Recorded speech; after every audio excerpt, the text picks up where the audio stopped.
আপনি দেখছি অনেক ভালো স্টুডেন্ট, তাই এই চাকরি কেন করতে আসলেন? আপনার তো আরো পড়া বাকি আছে, এই অল্প বয়সে চাকরি নিতে এসেছেন। আমার চাকরিটা দরকার, তাই এই বয়সে চাকরির ইন্টারভিউ দিতে এসেছি। বুঝলাম। আমার একজন বিশ্বস্ত মানুষ লাগবে, যে আমার আশেপাশে সব সময় থাকবে, আমাকে প্রোটেক্ট করবে, আর সাথে আমার হাত কাজগুলো করে দিবে। আচ্ছা। আদিবা আদিত্যকে অনেক ধরনের প্রশ্ন করতে লাগলো। আদিত্য ভয়ে ভয়ে প্রশ্নের সবগুলো উত্তর দিতে লাগলো। আদিবা আদিত্যকে বলল। আচ্ছা, আপনি তাহলে আসতে পারেন। আদিত্য আর কোনো কথা না বলে সালাম দিয়ে সোজা বের হয়ে দীর্ঘ নিঃশ্বাস ফেলে অফিস থেকে তাড়াতাড়ি করে বের হয়ে গেল। আদিত্য হেঁটে বাস স্ট্যান্ডে চলে গেল। বাসের অপেক্ষায় বসে থাকলো। আদিত্য বাস কাউন্টারের সামনে বসে ভাবতে লাগলো। হাই আল্লাহ, এ আমি কি করছি? যদি কোনোদিন ধরা পড়ে যাই তাহলে আমাকে মেরে ফেলবে। আর ভাগ্যক্রমে তার অফিসে ইন্টারভিউ দিতে গেলাম। যদি সেই দিন কালো মাস্ক পরা না থাকতো তাহলে তো আমাকে চিনে ফেলতো। আদিত্য কথা ভাবতে লাগলো। বাস আসলে আদিত্য ভাবনার জগৎ থেকে বের হয়ে বাসে উঠে বসলো। জ্যাম থাকায় 1 ঘন্টা পর বাস থেকে নেমে পায়ে হেঁটে চলে গেল বাসায়। বাসায় গিয়ে দরজা নক করতে লাগলো। আতিয়া, বুনু কই? তুমি ঘুমিয়ে গেছো নাকি? আদিত্য দরজা হালকা ধাক্কা দিলেই সাথে সাথে দরজা খুলে গেল। আদিত্য অবাক হয়ে গেল। ঘরের ভিতরে ঢুকে আদিত্য যেন থমকে গেল। আদিত্য দৌড়ে গিয়ে ওর চাচাতো ভাইকে লাথি দিয়ে ফেলে দিল। আদিত্য ওর বোনের পা জড়িয়ে ধরে কান্না করতে লাগলো। গলা ফাঁস থেকে আতিয়াকে নামিয়ে খাটে শুয়ে দিয়ে মুখে ডাকতে লাগলো। এই বুনু, বুনু, এই বুনু উঠো না। এই বুনু, কথা বলছো না কেন?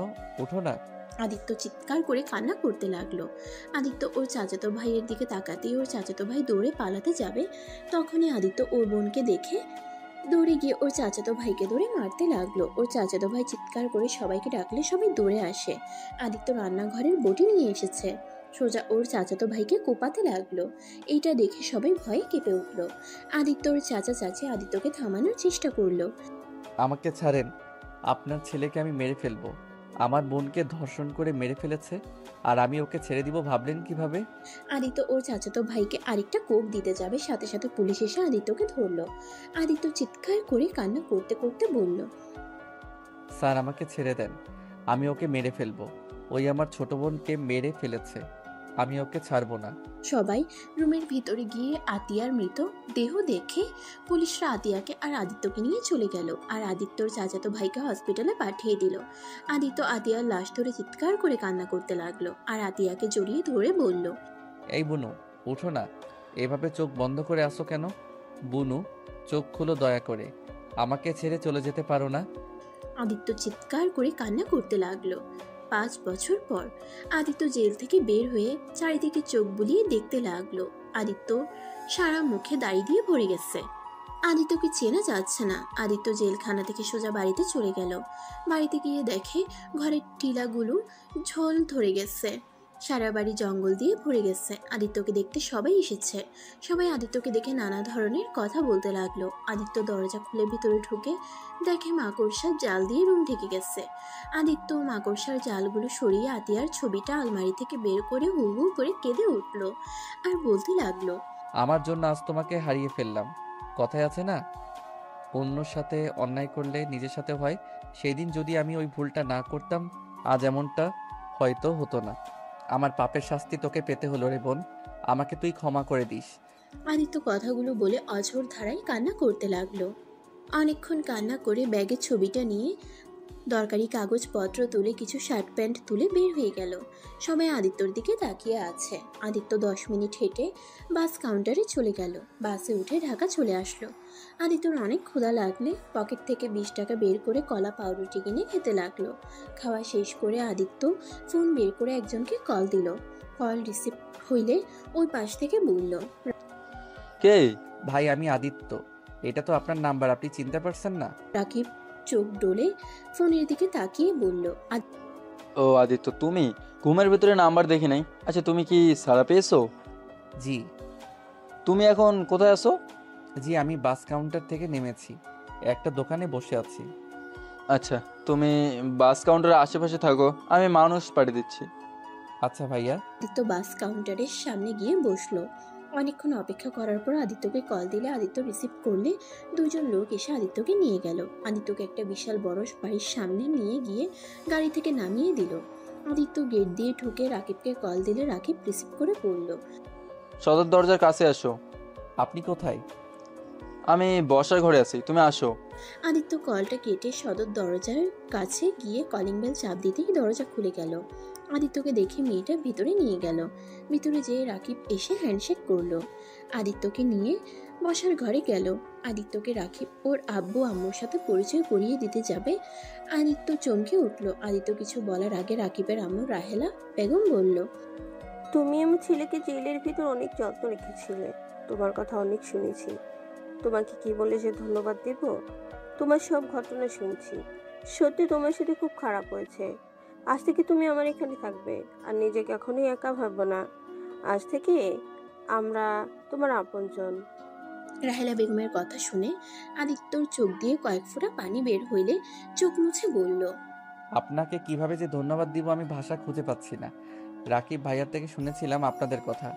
আসলে আপনারা অনেক ভালো মানুষ। আচ্ছা রাকিব, তুমি যাও, আদিত্যকে রুম দেখিয়ে দাও। আচ্ছা আম্মু। আদিত্য রাকিবের সাথে যেতে লাগলো। আদিত্য পিছন মুড়ে আরেকবার রাহেলা বেগম আর সাইফুল চৌধুরীকে দেখতে লাগলো। আদিত্যকে রুমে নিয়ে গেল। রাকিব বলল, রুম তোমার পছন্দ হয়েছে? ভাইয়া আপনাকে যে কিভাবে ধন্যবাদ দিব আমি ভাষা খুঁজে পাচ্ছি না। আপনি আমাকে নিজের বাড়িতে থাকতে দিচ্ছেন। ভাইয়া আমাকে কি এত বিশ্বাস করা ঠিক হচ্ছে? দেখ আদিত্য, আমার তোমাকে অনেক ভালো লেগেছে। আমি তোমায় বলছিলাম তুমি আমার ছোট ভাই। তোমাকে আমি ছোট ভাইয়ের মতোই ভালোবাসি। আমি তোমার সাথে 2 বছর থাকছি। আমি এই 2 বছরে তোমাকে যতটা চিনেছি, তুমি মানুষটা অসাধারণ। শোনো, ফ্রেশ হয়ে নাও, বাইরে বের হবো। তোমার মুখের কি অবস্থা হয়েছে? চুল কাটতে হবে, দাড়ি কাটতে হবে, পোশাক কিনতে হবে। একদম পাগল পাগল দেখা যাচ্ছে তোমায়। ভাইয়া আমার জন্য এত খরচ করতে হবে না। আপনি আমাকে থাকতে দিয়েছেন, এটাই আমার জন্য যথেষ্ট। আমাকে একটু একটা কাজ দিলে আর কিছু চাই না। এত কথা বলো না। 2 বছরে বুঝে গেছো আমার রাগ উঠে যায়, যার কারণে 2 বছর জেলও খাটতে হয়েছে। রাগে বসে নিজের গার্লফ্রেন্ডকে মেরে ফেলতে নিয়েছিলাম, আর তুমিও আবার রাগ তুলো না। আর আমি যা করি তাই চুপচাপ দেখে যাও। ভাইয়া এত রাগ কিন্তু ভালো না। আর আপনি তো আপুকে অনেক ভালোবাসেন, কেন যে মাথা গরম করে তাকে হারিয়ে ফেললেন? ভাইয়া আপুর কোনো খোঁজ পাইছেন? ওই লন্ডন থেকে দেশে আসবে 2 দিন পর। আপুর সাথে দেখা করবেন না? আপুকে ছাড়া কিভাবে থাকবেন? আপুকে বোঝানো লাগবে। সম্ভব না, ও আমার নামও শুনতে পারে না। আর ওর সামনে যাওয়ার মুখ আমি রাখি নাই। কিভাবে যাবো ওর সামনে? আর আমি একটা সাইকো। আমার মতো সাইকোর সাথে কে বা মেয়ের বিয়ে দিয়ে বিপদে পড়বে? ভাইয়া মানুষ মাত্র ভুল, আর মানুষ সারা জীবন এক থাকে না। আপুকে বোঝাতে হবে। উনি নিশ্চয়ই আপনাকে ক্ষমা করে আপনার হয়ে যাবেন। জানি না। আচ্ছা তুমি যাও। আদিত্য শার্ট প্যান্ট নিয়ে ওয়াশরুমে গেলে আদিত্য ভেবাচাকা খেয়ে যায়। আদিত্য বাহিরে এসে বলল, ভাইয়া কল নাই, গোসল করব কিভাবে? আরে কল নাই, ওয়েট আমি দেখিয়ে দেই। রাকিব আদিত্যকে নিয়ে গিয়ে আদিত্য সব দেখিয়ে দিল। আদিত্য কয়েকবার চেক করে দেখে নিল। রাকিব চলে গেলে আদিত্য গোসল করে নিল। শার্ট প্যান্ট পরে বাহিরে আসলে আয়নার সামনে দাঁড়িয়ে ভ্রুকুচকে তাকিয়ে শার্ট প্যান্ট টানতে লাগলো। রাকিব দরজার কাছ থেকে দেখে হাসতে লাগলো। আদিত্য হাসির শব্দ শুনে পিছনে ঘুরে তাকিয়ে লজ্জা পেয়ে গেল। রাকিব বলল, ওয়েট করো, আপাতত আমার শার্ট প্যান্ট পরে নাও। রাকিব ওর কথা শুনে শার্ট প্যান্ট নিয়ে এসেছে। আদিত্যকে দিলে আদিত্য ওয়াশরুমে গিয়ে পরিবর্তন করে নিল। আদিত্যকে দেখে রাকিব বলল, বাহ, অনেক সুন্দর লাগছে। তুমি দেখি আমার থেকেও কিছুটা লম্বা আছো। তোমার পাশে গেলে সবাই তোকে বড় বলবে, আমাকে ছোট বলবে। রাকিব কথাগুলো বলে হাসতে লাগলো। আদিত্য মুচকি হাসলো। তারপর রাকিবের সাথে নিচে গেল। রাহেলা বেগম নিজের ছেলেকে হাসতে দেখে নিজের মুখে হাসির রেখা ফুটে উঠল। মনে মনে ভাবতে লাগলো, আমার ছেলেটা এত সুন্দর করে হাসতে পারে, আমার জানাই ছিল না। সব সময় তো রাগ জিদ কঠোর কণ্ঠে কথা বলতো। এই ছেলেটা আমার ছেলেকে অনেক পরিবর্তন করে দিয়েছে। রাহেলা বেগমকে দেখে আদিত্য চুপ হয়ে গেল। রাকিব রাহেলা বেগমকে দেখে বলল, আম্মু দেখো, আদিত্য আমার শর্টও লাগে না, আমার থেকেও বেশি লম্বা। ওর সামনে আমাকে বাচ্চা মনে হচ্ছে, আর এই আমার বড় ভাই মনে হচ্ছে। রাকিব কথাটা বলে হাসতে লাগলো। রাহেলা বেগম হেসে বলল, আদিত্য তোমার বয়সে ছোট, কিন্তু ওর যতটা বুদ্ধি আছে তোমার তাও নাই। তুমি ছোট মানুষের মতো রাগ জিদ করো। আম্মু আমি কিন্তু এখন অনেক ভালো হয়ে গেছি। সরি বাবা, ভুল হয়ে গেছে, মনে ছিল না। আমার কলিজার টুকরাটাই যে ভালো হয়ে গেছে। রাকিব রাহেলা বেগমের কাছে গেলে রাহেলা বেগম রাকিবের কপালে চুমু দিল। আদিত্য রাকিব রাহেলা বেগমের ভালোবাসা দেখে নিজের অজান্তেই চোখে পানি চলে আসলো। আদিত্য পানি মুছে ফেললো। রাকিব রাহেলা বেগমকে ছেড়ে দিয়ে বলল, আম্মু আদিত্যকে নিয়ে বের হচ্ছি। খাবার খাওয়া নিয়ে যাও, আদিত্য নিশ্চয়ই ক্ষুধা লাগছে। আমি রেস্টুরেন্টে থেকে খাওয়া দাওয়া দিব। আদিত্য চলো আমার সাথে। রাকিবের সাথে আদিত্য যেতে লাগলো। আদিত্যকে নিয়ে সোজা সেলুনে চলে গেল। চুল দাড়ির সাথে ফেসিয়াল করলো। সব করা শেষ হইলে রাকিব আদিত্যকে দেখে অবাক হয়ে বলল, মাশাল্লাহ ছোট ভাই, তোমাকে তো একদম হিরোদের মতো লাগছে। তোমাকে দেখে আমার হিংসা হচ্ছে। ভাইয়া মজা করেন না, আপনি আমার থেকে দ্বিগুণ হ্যান্ডসাম। হয়েছে, চলো এবার রেস্টুরেন্টে যাব। খাবার খেয়ে তোমার জন্য পোশাক কিনে বাসায় যাব। আদিত্য রাকিব সেলুন থেকে বের হয়ে বাইকে উঠে পড়ল। দুজন মিলে রেস্টুরেন্টে চলে গেল। আদিত্য রেস্টুরেন্টে দেখে অবাক হয়ে গেল। দুজন একটা টেবিলের সামনে বসলো। আদিত্য রাকিবকে বলল, জানেন ভাইয়া, আমার ছোট বোনের অনেক স্বপ্ন ছিল এমন একটা রেস্টুরেন্টে এসেছে খাবার খাবে। আমি শুধু ওকে বলতাম আমি যখন জব পাবো তখন তোমাকে নিয়ে যাব। কিন্তু আজ দেখেন আমার বোনটা আর আমার সাথে নাই, কবরে ঘুমিয়ে আছে আর আমার কাছে কোনো কিছু বায়না করে না। আদিত্য কথাগুলো বলতে বলতে চোখের পানি ফেলতে লাগলো। রাকিব আদিত্যের হাতের উপরে হাত রেখে বলল, কান্না করো না, ওর জন্য দোয়া করো, এই জন্য কবরে ভালো থাকতে পারে। কান্না করলে ও অনেক কষ্ট পাবে। আদিত্য হাতের উল্টো পিঠ দিয়ে চোখ মুছতে মুছতে বলল, হ্যাঁ, আমি আর কান্না করব না আমার জন্য, আর আমার বোনও কষ্ট পাক। আদিত্য নিজেকে অনেক কষ্টে সামলিয়ে নিল। রাকিব আদিত্যের দিকে মেনু কার্ড এগিয়ে দিল। আদিত্য বলল, ভাইয়া আপনি যা খাবেন তাই খাবো। রাকিব অর্ডার দিতে লাগলো। অনেকক্ষণ পর অর্ডারে সব খাবার চলে আসলো। আদিত্য হাত দিয়ে খেতে গেলে রাকিব আদিত্যকে শিখিয়ে দিতে লাগলো। আদিত্য খেতে গিয়ে বারবার খাবার ফেলে দিচ্ছিল। রাকিব হাত দিয়ে খেতে লাগলো। আদিত্য হেসে চামচ রেখে দিয়ে হাত দিয়ে খেতে লাগলো আর বলল, জানেন ভাইয়া, হাত দিয়ে খাবার যে কি শান্তির, সেটাতে চামচ দিয়ে খেয়ে অতটা মজা পাওয়া যায় না। ঠিক বলছো। দুজন গল্প করতে করতে খাবার খেয়ে নিল। খাওয়া শেষ করে রাকিব বিল দিয়ে দিল। দুজন রেস্টুরেন্ট থেকে বের হয়ে বাইক নিয়ে সোজা শপিং মলে চলে গেল। আদিত্যকে শপিং করে দিল। আদিত্য শপিং মল ঘুরে ঘুরে দেখতে লাগলো। হঠাৎ করে আদিত্য কারোর সাথে ধাক্কা খেয়ে পড়ে যায়। আদিত্য উঠে মেয়েটাকে সরি বলবে, তার আগেই মেয়েটা ঠাস ঠাস করে থাপ্পড় মারলো। এই ছেলে, চোখে দেখো না, সরি আপু। বেয়াদব ছেলে কোথাকার। আবার আদিত্যকে মারতে যাবে তখনই রাকিব এসে রূপার হাত ধরে বলল, ওই বলছে তো সরি, তাই না? আবার মারতে যাচ্ছ কেন? রূপা রাকিবকে দেখে অবাক হয়ে গিয়ে সাথে সাথে হাত ছাড়িয়ে নিয়ে চলে যেতে লাগলো। আদিত্য অবাক হয়ে গেল। আদিত্য রাকিবকে বলল, ভাইয়া ওনাকে চেনেন নাকি? আপনাকে কিছু না বলে চলে গেল। ওইটাই তোমার আপু? আপু মানে? রূপা আপু? কিন্তু উনি না 2 দিন পর লন্ডন থেকে আসবে। জানি না, আমার এক ফ্রেন্ড তো তাই বলছিল। আপুকে ডাক দেয়। আদিত্য রূপাকে ডাক দিয়ে দৌড়ে গেল। রাকিব আদিত্যর পিছন পিছন যেতে লাগলো আর বলতে লাগলো, আদিত্য দাঁড়াও। আপুকে আগে আটকিয়ে নেয়, তারপর দাঁড়াবো। আদিত্য রাকিবের কথা না শুনে শপিং মল থেকে বের হয়ে দেখে রূপা গাড়িতে উঠবে। সাথে সাথে আদিত্য হাঁপাতে হাঁপাতে বলল, আপু আমার আপনার সাথে কথা আছে। কি কথা? একটু আমাকে বলতে দেন। আদিত্য এভাবে কেউ দৌড়ায়? ভাইয়া ওয়েট করেন, নিঃশ্বাস ফেলতে দেন তো। রূপা রাকিবকে দেখে গাড়িতে উঠতে যাবে, সাথে সাথে আদিত্য গাড়ির দরজা আটকিয়ে দিয়ে বলল, আপু প্লিজ রাগ করে চলে যাবেন না, প্লিজ একটু আমার কথা শুনেন। আমি কারো কথা শুনতে চাই না। আর তুমি কে যে তোমার কথা শুনতে হবে? আপনার একটা ছোট ভাই হিসেবে ধরতে পারেন, প্লিজ আমার কথাটা শুনেন। রূপা কিছু বলতে যাবে তখনই পিছন থেকে কেউ বলে উঠল, রূপা। দোস্ত, তুই কেমন আছোস? রূপা আদিত্যকে এড়িয়ে আদিবাকে জড়িয়ে ধরলো। আদিত্য পিছনে ঘুরে আদিবাকে দেখে ভয়ে হাত কাঁপতে লাগলো। আদিবা রূপাকে বলল, রূপা, তুই না 2 দিন পর আসবি, এখানে কি করছিস? সবাইকে সারপ্রাইজ দেব, তাই গতকাল রাতে এসেছি। সবাইকে সারপ্রাইজ দেবার জন্য কিছু বলি নাই। তাই বলে আমাকে বলবি না? আর এখানে কি করছিলি? আর রাকিব তুমি এখানে কেমন আছো? জেল থেকে কবে ছাড়া পাইলে? ভালো আছি, তুমি কেমন আছো? 5 দিন হলো এসেছি। ও আচ্ছা, তা জেলের ভাত কেমন লাগলো? আর তোমার সাহস কি করে হয় আবার আমার বান্ধবীর সামনে আসার? রাকিব কিছু না বলে আদিত্যর হাত ধরে টেনে নিয়ে গেল। আদিত্য ভয়ে চলে গেল, কোনো কথা বলল না।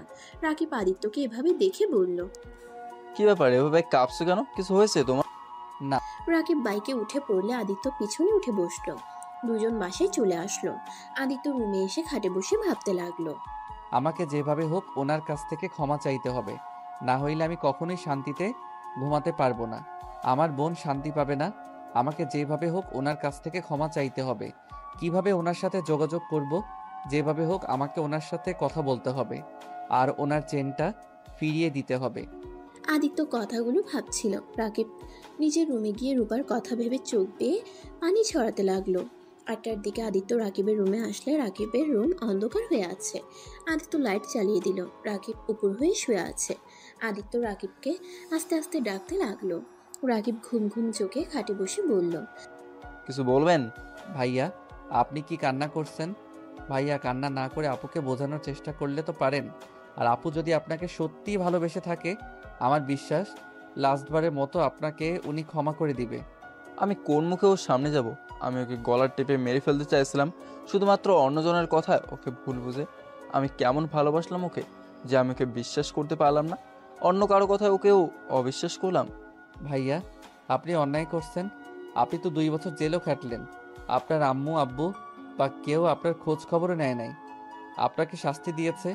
আপনি তো এখন আগের মতো নাই, অনেকটা ভালো হয়ে গেছেন। এ আমাকে কখনোই ক্ষমা করবে না। ও আমাকে সহ্য করতে পারছে না। আচ্ছা ভাইয়া, নতুন করে আপুকে পটালে কেমন হয়? মানে? আদিত্য রাকিবকে কিছু প্ল্যান বলল। রাকিব শুনে ভ্রুকুচকে বলল, মুখে জুতা ছুঁড়ে মারবে। আরে তাই তো করতে পারেন। আচ্ছা। আচ্ছা ভাইয়া, একটা কথা বলার ছিল। বলো। আপুর সাথে যে একটা মেয়ে দেখলাম, উনিকে আপনি কি চিনেন? চিনি। আমার আব্বুর আর রূপার আব্বুর বন্ধুর মেয়ে, আর রূপার বেস্ট ফ্রেন্ড। ও আচ্ছা, ওনার কি বিয়ে হয়ে গেছে? না, বিয়ে ঠিক হয়েছিল, কিন্তু আদিবা ধর্ষণের শিকার হয়েছিল, যার কারণে যার সাথে বিয়ে ঠিক হয় তারা বিয়ে ভেঙে দিয়ে চলে যায়। আর ধর্ষিতা মেয়েকে কেউ বিয়ে করতে চায় না। বিয়ে করতে চাইলে ওদের সম্পদের লোভে বিয়ে করতে আসে। এটা তো ভালো করে জানো ধর্ষিতা মেয়েদের জীবন কতটা কঠিন হয়ে দাঁড়ায় সমাজের মানুষদের জন্য। আর শুনছি ওর নাকি বিয়ে ঠিক হয়েছে, 4 দিন পর মনে হয় বিয়ে। আমাদের দাওয়াত দিয়েছে, বাট আমি যাব না। আব্বু আম্মু যাবে। কেন যাবেন না? শুনেন, এইটাই ভালো সময়। রূপা আপু তো অবশ্যই ওনার বিয়েতে যাবে, তখন ওনাকে কাছে পাবে, ওনাকে ইমপ্রেস করতে সুবিধা হবে। তাই তো, কতটা খারাপ বলো না? এই সুযোগ কাজে লাগাতে হবে। এখন মন খারাপ না করে হাসেন। আচ্ছা তুমি বসো, আমি ওয়াশরুম থেকে আসছি। রাকিব ওয়াশরুমে চলে গেল। আদিত্য নিজের উপরে অনেক রাগ হতে লাগলো। মনে মনে ভাবতে লাগলো, আল্লাহ জানে আমার জন্য ওনাকে কত কি সহ্য করতে হয়েছে। ধর্ষিতা মেয়েদের জীবনটা একদম সমাজের মানুষ নরক বানিয়ে ফেলে। এই আল্লাহ, আমি আর পারছি না। কিছু মিনিটের সুখের জন্য একটা লাইফ বরবাদ করে ফেলছি। আমি কিভাবে ওনার থেকে ক্ষমা চাইবো? কোন মুখ নিয়ে ওনার সামনে দাঁড়াবো? আদিত্য কথাগুলো ভাবতে লাগলো। আর রাকিব ওয়াশরুম থেকে ফ্রেশ হয়ে বের হয়ে আদিত্যকে বলল, চলো ছাদে যাই, রাতে ভিউটাই অনেক সুন্দর লাগে। আচ্ছা চলেন। আদিত্য রাকিবের সাথে ছাদে চলে গেল। ছাদে গিয়ে দুজন দোলনায় বসে থেকে আকাশের দিকে তাকিয়ে দেখতে লাগলো। আদিত্য রাকিবকে ডাকতে দিলে আদিত্য আর রাকিব নিজে চলে গেল। 4 জন খাবার খেতে বসলো। আদিত্য খাবার খাচ্ছিল আর মাঝে মাঝে রাহেলা বেগম আর সাইফুল চৌধুরীর দিকে তাকিয়ে দেখতে লাগলো। বিষয়টা রাহেলা বেগমের চোখে পড়লো। রাহেলা বেগম খাবার মুখে দিতে দিতে বলল, আদি তো কিছু লাগবে? যা লাগে নিয়ে খাও। না আন্টি, কিছু লাগবে না। 4 জন খাবার খাওয়া শেষ করে বসার ঘরে গিয়ে বসে গল্প করতে লাগলো। কথা বলার মাঝখানে আদিত্য বলে উঠল, আচ্ছা রাকিব ভাইয়া কি একাই? তার কোনো ভাই বোন নাই? আদিত্যর কথা শুনে রাহেলা বেগম সাইফুল চৌধুরী থমকে গেল। রাহেলা বেগমের মুখ মলিন হয়ে গেল। আদিত্য তাদের মুখ দেখে বলল, আঙ্কেল আন্টি, আমি কোনো ভুল করে প্রশ্ন করে ফেললাম, তাহলে সরি, আমাকে ক্ষমা করে দেন। আরে না, কোনো ভুল প্রশ্ন করো নাই। আমার 2টাই সন্তান। আরেকজন কোথায়? জানি না। মানে? আমার ছোট সন্তান কোথায় আছে আমরা কেউ জানি না। বেঁচে আছে নাকি মারা গেছে কিছুই জানি না। কথাটা বলে রাহেলা বেগমের চোখ পানিতে টলমল করতে লাগলো। রাকিব রাহেলা বেগমের দিকে তাকিয়ে বলল, আম্মু আবার কান্না করছো? আমি তো আসি নাকি? এভাবে কান্না করলে আমার ভালো লাগে না কিন্তু। রাকিবের কথা শুনে চোখ মুছে ফেলল। আমি আর কাটবো না। তোমরা খাবার খাও। রাহেলা বেগম আর কিছু না খেয়ে উঠে চলে গেল। আদিত্য মাথা নিচু করে বলল, সরি, আমার জন্য আন্টি না খেয়ে চলে গেল। আরে তেমন কিছু না, আম্মু মাঝে মাঝেই এমন করে। আমার ছোট ভাই হারিয়ে যাওয়ার পর থেকে এমন করে, অনেকবার খাবার ছেড়ে উঠে গেছে। আচ্ছা ভাইয়া, আপনার ছোট ভাই হারিয়ে গেল কিভাবে? 2004 সালে আম্মু আমাকে আর ছোট ভাইকে রাফিনকে নিয়ে পার্কে গেছিল। আমি আইসক্রিমের বায়না হলে আম্মু আমার জন্য আইসক্রিম কিনতে চলে যায়, আর আমি আর আমার ছোট ভাই খেলা করছিলাম। হঠাৎ করে আমি প্রজাপতি দেখে প্রজাপতির পেছন পেছন চলে যাই। আমি রাস্তায় পৌঁছে গেলে অ্যাক্সিডেন্ট হতে যাবে, তার আগে আম্মু দৌড়ে আমার কাছে যায়, আমাকে কোলে তুলে নিয়ে এসেছে। দেখে আমার ছোট ভাই যেখানে রেখে গেছিলাম ওইখানে নাই। শুধু আমার ছোট ভাই না, ওইখানে আরও ছোট 3টা বাচ্চা ছিল, ওদের কেউ খুঁজে পায় না। আজ 20 বছর হয়ে গেল, কাউকে এখন পর্যন্ত পাওয়া যায় নাই। রাকিব কথাগুলো বলে এক পর্যায়ে কান্না করে দিল আর বলতে লাগলো,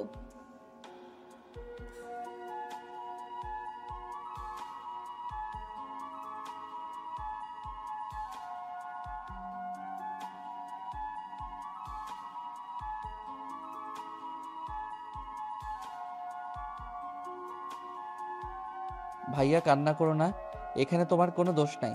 তুমি নিজেও তো ছোট ছিলে তখন, কিডন্যাপারদের সাথে তুমি পারতে না? ওরা হয়তো তোমার ভাইয়ের সাথে তোমাকে তুলে নিয়ে যাইতো।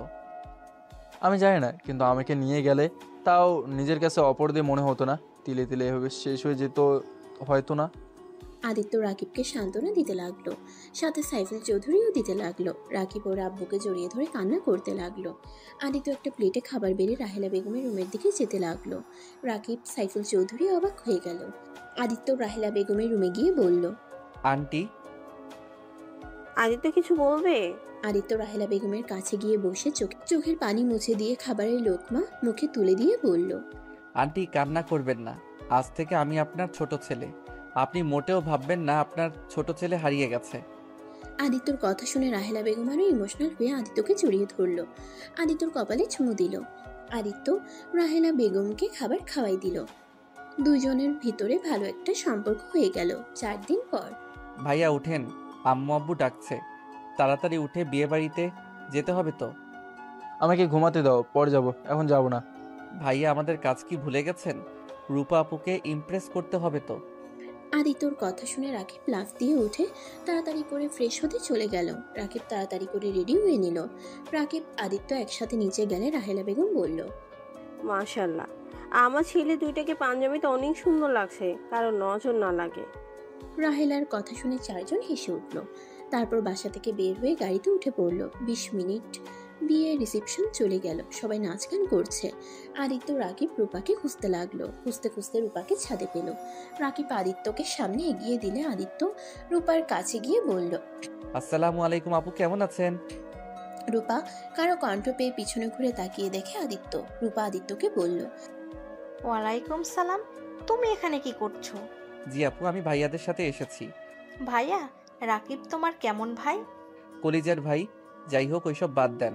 যেটা বলার ছিল আপু, ভাইয়া আপনাকে অনেক ভালোবাসে। প্লিজ আপু, ভাইয়াকে ক্ষমা করে দাও, একটা সুযোগ দেন। ভাইয়া নিজেকে অনেক পরিবর্তন করছে। ব্যাস, আর একটা কথা বলো না, এখান থেকে চলে যাও, না হলে খুব খারাপ হয়ে যাবে। আপু প্লিজ, দয়া করে ভাইয়াকে ক্ষমা করে দেন। আদিত্যর কথা শুনে রূপা রেগে সোজা আদিত্যর গালে ঠাস ঠাস করে থাপ্পড় মারলে রাকিব আদিত্যর পেছন থেকে বের হয়ে রাগের লোক নিয়ে কিছু বলতে যাবে, সাথে সাথে আদিত্য রাকিবের হাত ধরে বলল, আপু আমাকে মারেন, সমস্যা নাই, আমার ভাইয়াকে দয়া করে ক্ষমা করে দেন। ভাইয়া তো নিজের ভুল বুঝতে পারছে, 2 বছর জেল খাটছে। তারপর কি আপনার মনে হয় ভাইয়ার শাস্তি কম হয়ে গেছে? দেখেন, আপনার যদি ভাইয়ার উপরে রাগ থাকে তাহলে ভাইয়ার উপরে রাগ খাটান, দরকার পড়লে শাস্তি দেন। তাই বলে আপনি ভাইয়াকে এড়িয়ে যাবেন না, কথা বলেন অন্তত। আপনি তো ভাইয়াকে ভালোবাসেন, ভালোবাসার মানুষটাকে কি লাস্টবারের মতো ক্ষমা করা যায় না? আদিত্যর কথা শুনে রূপা কিছু বলতে যাবে, তার আগেই নিচ থেকে চিল্লাপাল্লার আওয়াজ আসলে 3 জন দৌড়ে নিচে নেমে গেল। নিচে গিয়ে দেখে আদিবা আত্মহত্যা করতে চলে গেছে। সবাই আদিবার রুমের দরজা ধাক্কাতে লাগলো। দরজা খুলছে না দেখে আদিত্য পাশের রুমের দরজা খুলে ব্যালকনি দিয়ে আদিবার রুমে ঢুকলো। আদিত্য আদিবার পা ধরে বলল, দয়া করে এমন পাপ কাজ করবেন না, এইটা কখনোই সমাধান হতে পারে না। দয়া করে নেমে আসেন। আমাকে ছেড়ে দেন, আমি বাঁচতে চাই না। আমার বেঁচে থাকার কোনো অধিকার নাই। ধর্ষিতা মেয়ের বেঁচে থাকার কোনো অধিকার নাই। দয়া করে আমাকে ছেড়ে দেন, আমি আর পারছি না। এক এক করে এইভাবে সবাই বিয়ে ভেঙে দিয়ে যাচ্ছে। হাজার জনের হাজার কথা, এত কথা শুনতে আর পারছি না। কারো কথায় কেন কান দিচ্ছেন? আপনি তো আপনার বাবা মায়ের একমাত্র সন্তান। আপনার যদি কিছু হয়ে যায় তাহলে আপনার বাবা মায়ের কি অবস্থা হবে একবার ভেবে দেখেছেন? আপনি তো আত্মহত্যা করে ভাবছেন মুক্তি হয়ে যাবেন, কিন্তু আপনার আব্বু আম্মুর কি হবে? তারা সহ্য করতে পারবে কি? আদিত্য, দরজা খোলো। ভাইয়া, উনি তো দড়ি ছড়াচ্ছেন না, ওনাকে ছেড়ে দিলে তো উনি ঝুলে যাবে। তোমার পায়ের কাছে দেখো টুল আছে, ওইটা খাটের উপরে তুলে আদিবার পায়ের নিচে দাও।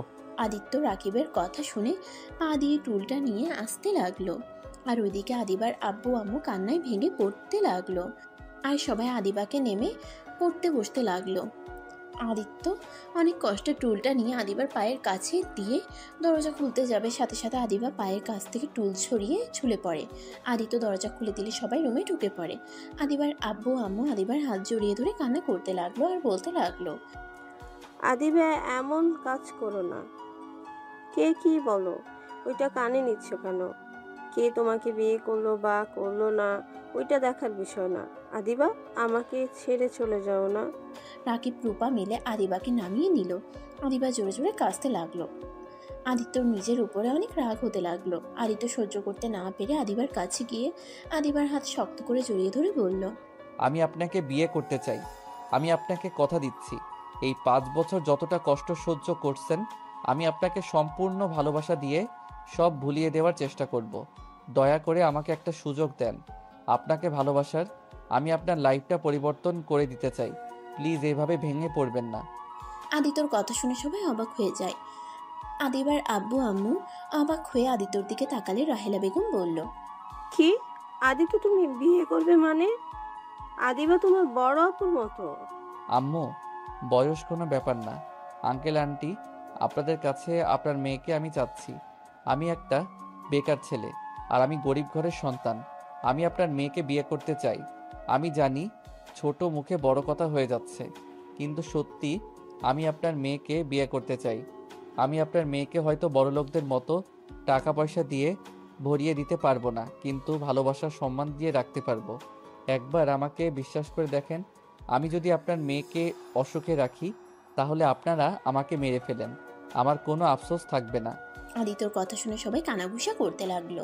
অনেকক্ষণ ভেবে চিন্তা করে আদিবার আব্বু আম্মু রাজি হয়ে যায়। আদিবা কিছু বলতে চাইলে বলার সুযোগ দেয় নাই। আদিত্য আর আদিবার বিয়ে পড়ানো শুরু করলো। যৌতুক দিতে চাইলে আদিত্য বলে উঠল, বেয়াদবি মাফ করবেন, আমি আপনার মেয়ের হাত দুইটাই চাই, আমার আর কিছুই চাই না। যদি যৌতুক হিসেবে কিছু দিতে চান জোর করে, আমি তাহলে একটাই জিনিস চাইবো, সেইটা আপনার মেয়েকে। আদিত্যর কথা শুনে সবাই অবাক হয়ে গেল। কেউ কেউ আদিত্যকে ভালো বলতে লাগলো, কেউ কেউ আদিত্যকে পাগল বলতে লাগলো। আদিবার আব্বু আম্মু আদিত্যর প্রতি অনেকটাই ইমপ্রেস হয়ে যায়। আদিত্য আর আদিবার বিয়ে পড়িয়ে দিল। আদিত্যর বাবা মা হিসাবে রাহেলা বেগম সাইফুল চৌধুরী স্বাক্ষর দেয়। আদিবা আর আদিত্য বসে আছে। সবাই নাচানাচি গান বাজনা নিয়ে মেতে থাকলেও আদিবার মুখে এক ফোঁটা হাসি নাই। আদিবার চোখ বেয়ে অনবরত পানি পড়ছে। আদিত্য আদিবার চোখের পানি মুছে দিতে দিতে বলল, আমি জানি আমাকে আপনার পছন্দ না, আমি জানি আমার উপরে আপনার রাগ হচ্ছে। দয়া করে প্লিজ এভাবে কান্না করবেন না। আপনার কান্না আমার সহ্য হচ্ছে না।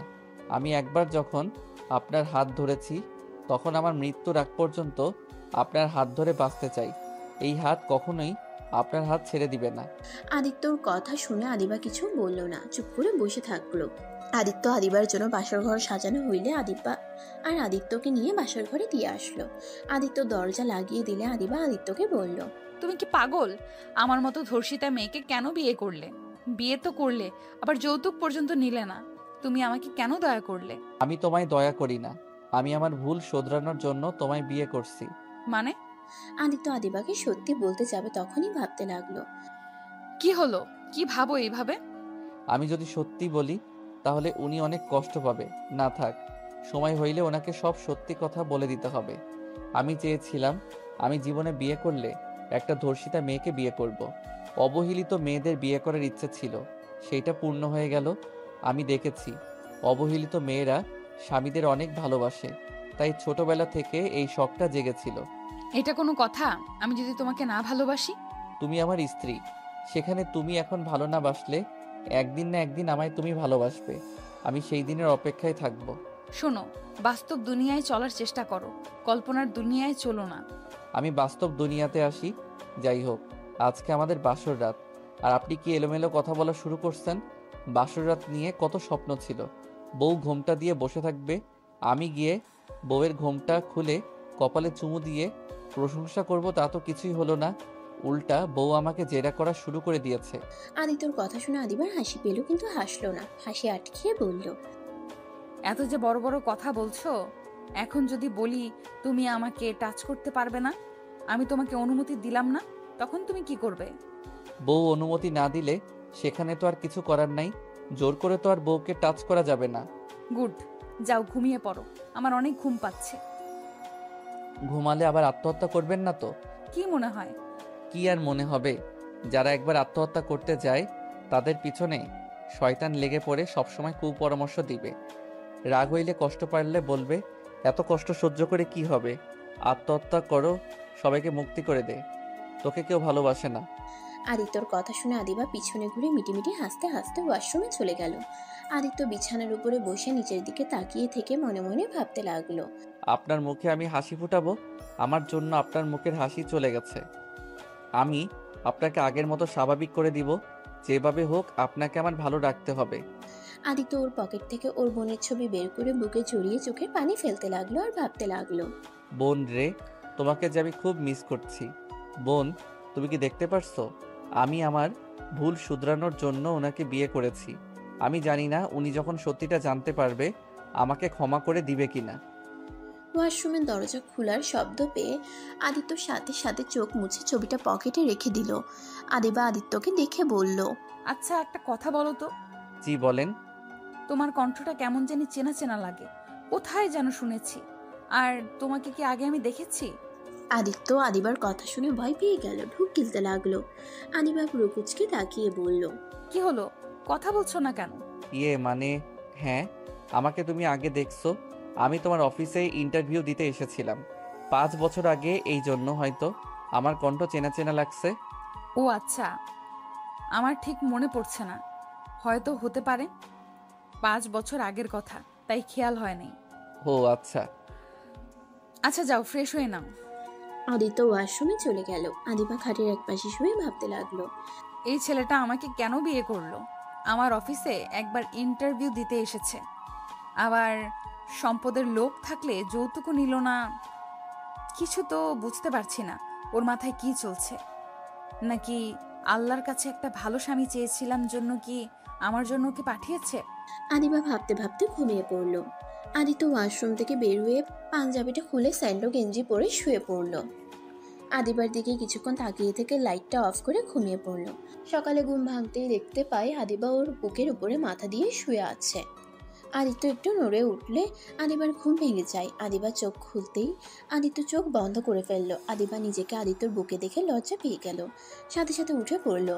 আদিত্যর দিকে তাকিয়ে মনে মনে ভাবতে লাগলো, মাশাআল্লাহ, আমার বরটাকে কত সুন্দর লাগছে, একটা ছোট বাচ্চাদের মতো ঘুমাচ্ছে। আল্লাহর কাছে হাজার হাজার শুকরিয়া। কিন্তু আল্লাহ, আপনি ভালো জানেন ওর মনের ভেতরে কি আছে। আদিবা আদিত্যর দিকে তাকিয়ে কথাগুলো ভাবছিল। আদিত্য চোখ খুলে দেখে আদিবা তাকিয়ে আছে।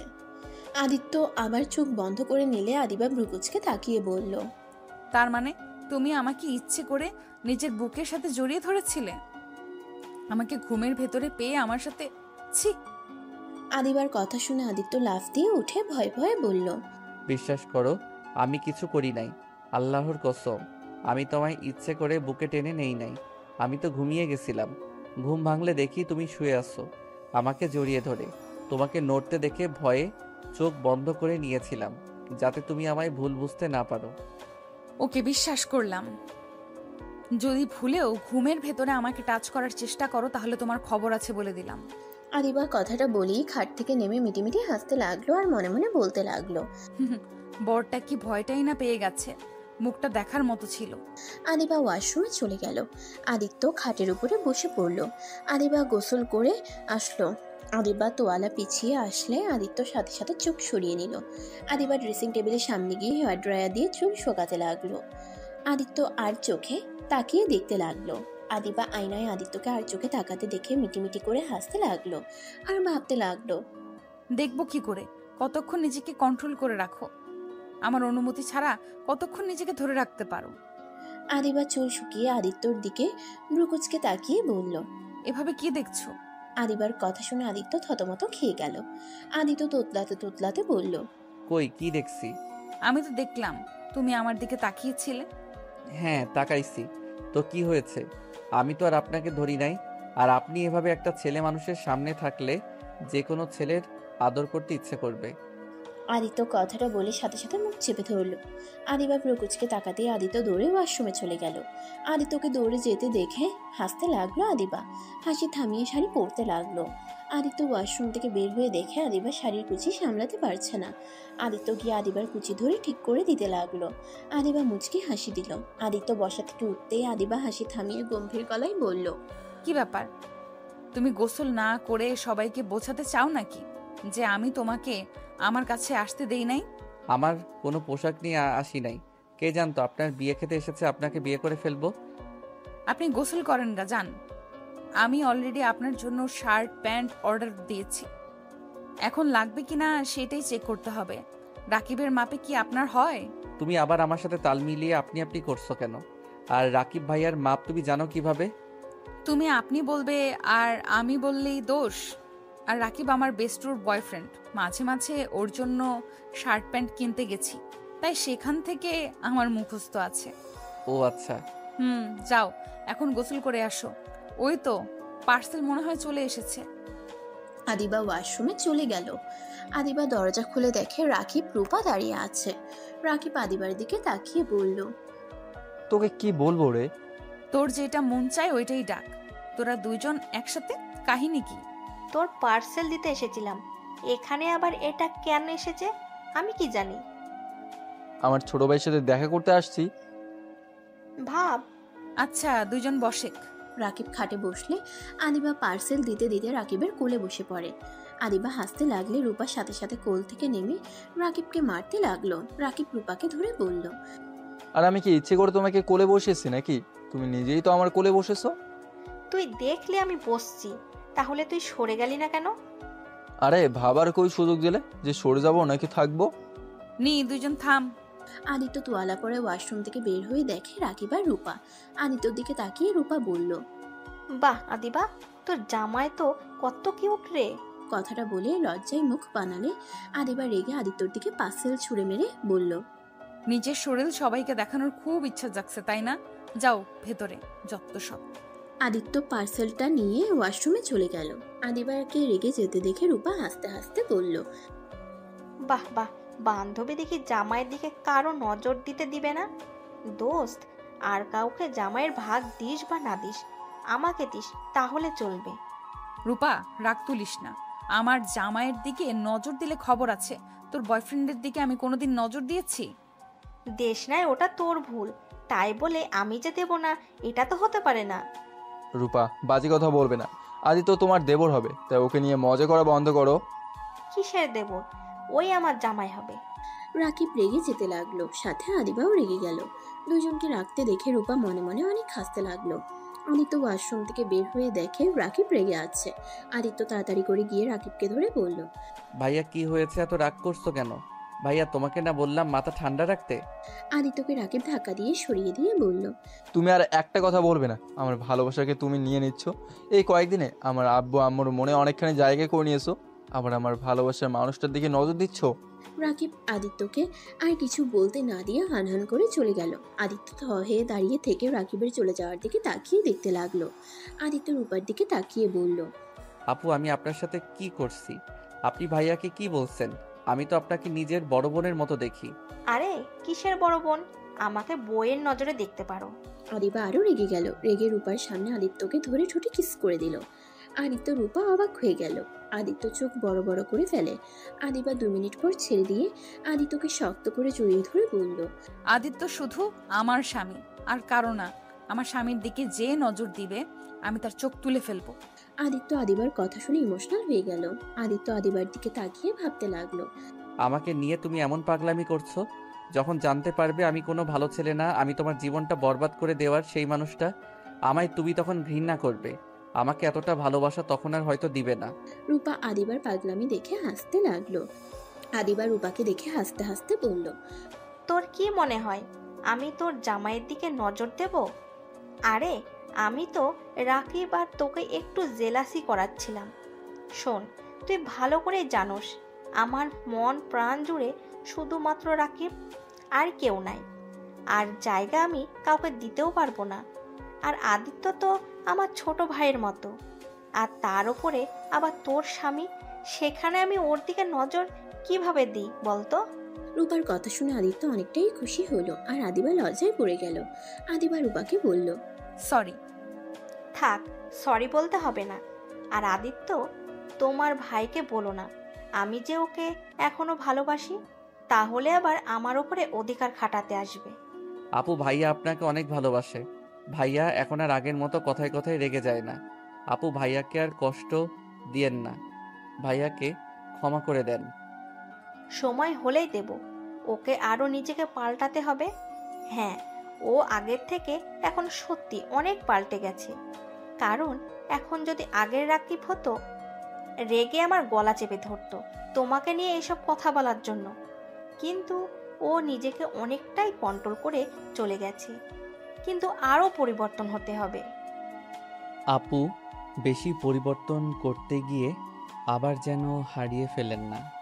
ওসব বাদ দাও, চলো নিচে যাই। সবাই আনন্দ করছে, তোমরা এত দেরি করে ঘুম থেকে উঠলে কত কিছু মিস করেছো। তুই যা, আমরা আসছি। রূপা চলে গেল। আদিবা আদিত্যের দিকে তাকিয়ে বলল, ওইটা অভিনয় ছিল, তাই বলে কিন্তু আবার জোর করে আদর করতে এসো না। আচ্ছা। আদিবার মুখ দেখে বোঝা যাচ্ছিল আদিবা যা বলল এটা ওর মুখের কথা, মনের কথা না। আদিবা চলে যেতে নিবে, সাথে সাথে আদিত্য হাত ধরে টান দিয়ে নিজের কাছে নিয়ে এসেছে।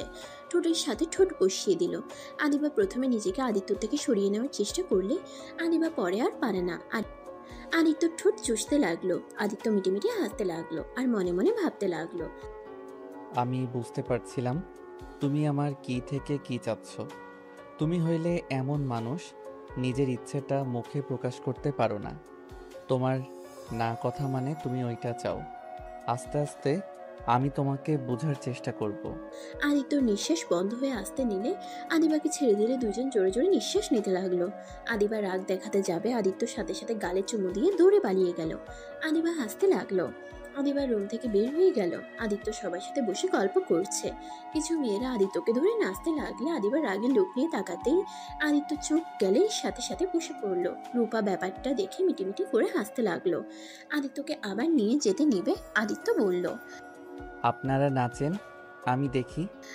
আদিত্যকে ওরা জোর করতে লাগলে আদিবা ওদের সামনে গিয়ে দাঁড়ালে আদিবাকে নাচাতে লাগলো। আদিবা পড়ে যেতে নিবে, সাথে সাথে আদিত্য ধরে ফেললো। আদিত্য আদিবাকে সোজা করে দাঁড় করিয়ে দিল। আস্তে নাচেন, আর একটু হইলে উনি পড়ে যাইতো।